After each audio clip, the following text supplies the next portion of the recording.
like to share some data to understand the nature of tourism. So we will go deeper in this topic. So do you remember, like a couple of months ago, we have these empty roads, we have these empty destinations, right? And we just take it for granted, and all of a sudden we are traveling again. We are meeting with these big gatherings. And a couple of days ago, the World Health Organization already said that it's not that urgent anymore, this emergency of the pandemic. However, we should be cautious on this because everything is uncertain, right? And as Peter was saying, I think we came a long way. We came a long way, and we are in between of this recovery. And from the data that we have researched in the last couple of years, these are not projections, these are just scenarios that we are foreseeing in the UNWTO. We are kind of halfway, right? As Peter was saying, the data from this morning says like we recovered already 80% this first quarter, but we have a long way. So, all of that to say, I just want to ask the first question for these panels that we'll discuss in this topic is like, what can we learn from this pandemic, right? And how can we fill this gap that you literally see in the screen? What are the measures that we can take in order to promote investments, in order to attract investment, but especially in order to create a new paradigm for investments? So to answer that question, we have to understand first the nature of tourism, right? Tourism, I don't come from the tourism sector. When I was researching on this, when I joined the UNWTO, it was amazing because I didn't know that tourism, for instance, accounts for 1 out of the 10 jobs that exist. And it's massive. It represents 4% of the global GDP, which accounts for 1.7 trillion. So literally, we wiped out $1.7 trillion during the pandemic. So that is really, really hard to recover. And this is important because if you understand the nature of tourism, tourism is a labor-intensive industry, right? You will never replace a smile of like a restaurant or a coffee or these handshakes in these kind of events. But it's important also to understand that tourism, employs a lot of like women and young. And most of the young people tourism is one of the first works or jobs that they take. So it's really, really hard to recover for this. And as Peter also said, we, in the tourism industry, it represents, is the third, largest exporter of, in global value shares globally. So this is also super, super important to account. The other characteristic of tourism is the value chain. So it's very elastic. We have different subsectors in the tourism sector. There is a lot of SMEs, like 80% on this.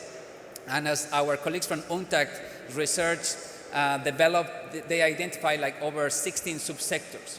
So most of the times when you are analyzing data on investments, you just see the data from greenfield investments focused on hotels, for instance, or some infrastructure projects, but you have food and beverage, you have transportation, you have even financial services and startups that are coming up. So those kind of subsectors has to be considered as we are rethinking in this new way of being and developing investment promotion in tourism. So what is the investment landscape on this process? In terms of greenfield investments, we have data from the Financial Times. We have recovered like 58% from 2020, which sounds very interesting.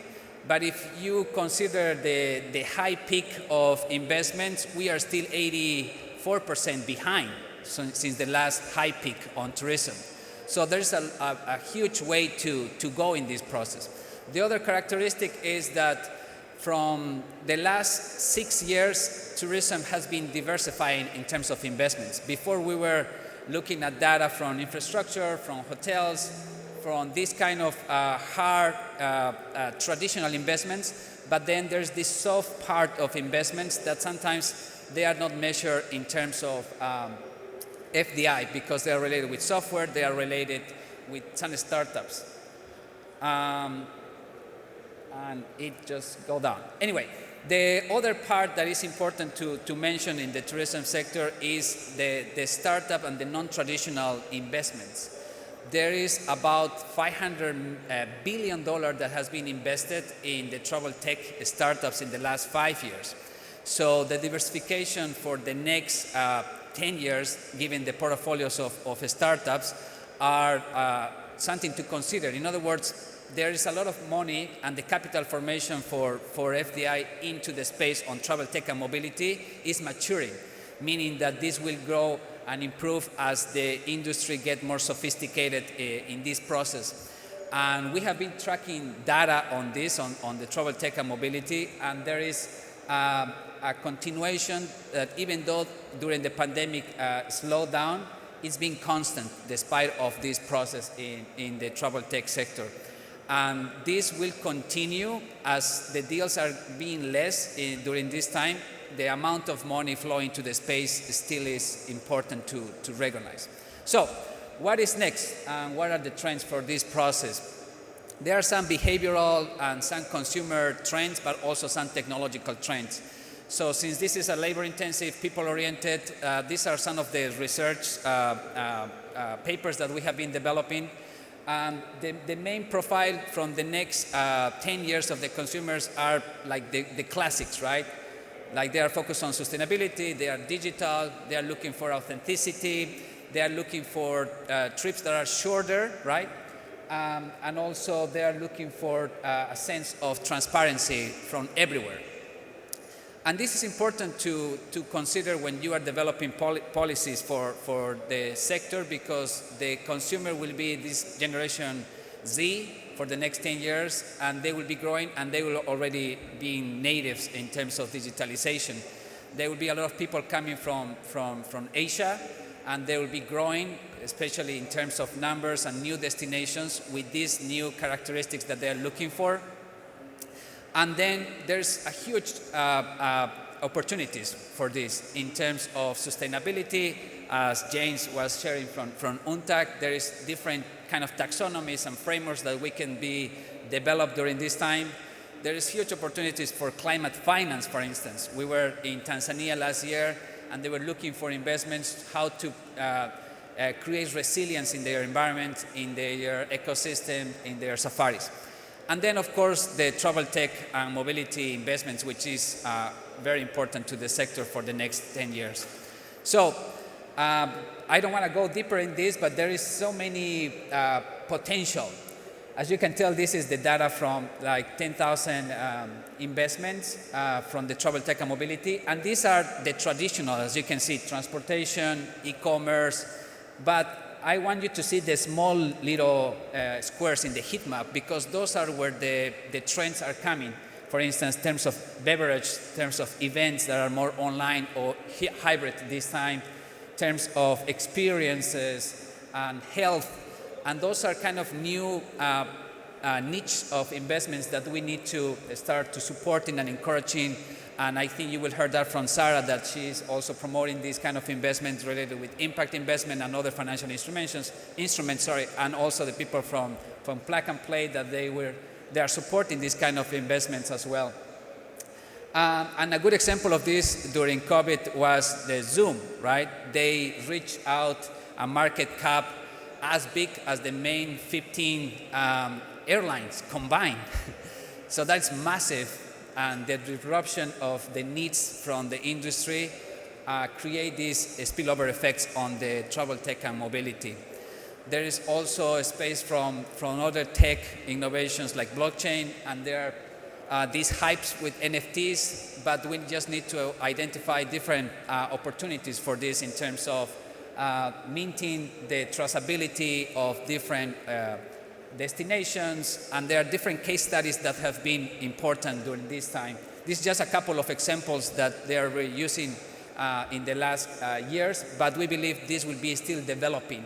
And if we move forward this incentive, if we move forward these frameworks, we can be foreseeing different opportunities in the space. And of course, as you know, the artificial intelligence is taking all over the place, and this also has a crucial role in terms of talent how are we training our talent in the tourism sector?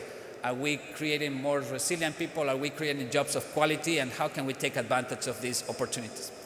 And finally, just to finish, because we have a panel on this specific topic tomorrow on the LDC countries, the big challenges are for the smaller countries and the less developed countries and the island countries, right? This is also some data that is very important, especially in those countries that are high dependable on tourism.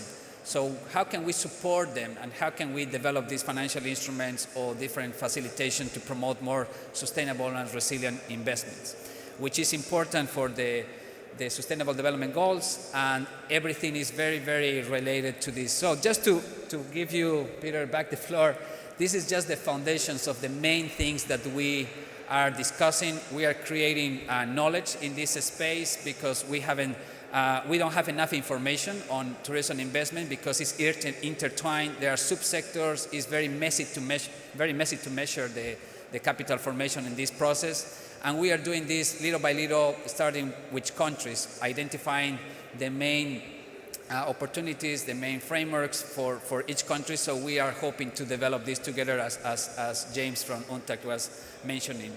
So just to finish with these 3 topics, Peter, and dear friends, we just need to think on these 3 big pillars, right? What are the opportunities for these frameworks in terms of governance? How are we promoting these public and private partnerships?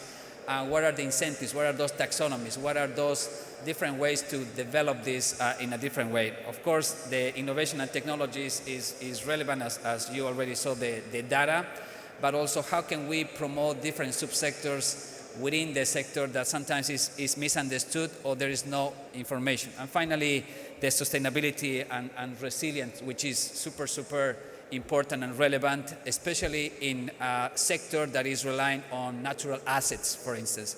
And there is a huge opportunity in terms of climate finance, conservational finance, and other instruments that are related with ESG, and these different taxonomies that have different challenges that we'll be discussing in other tables.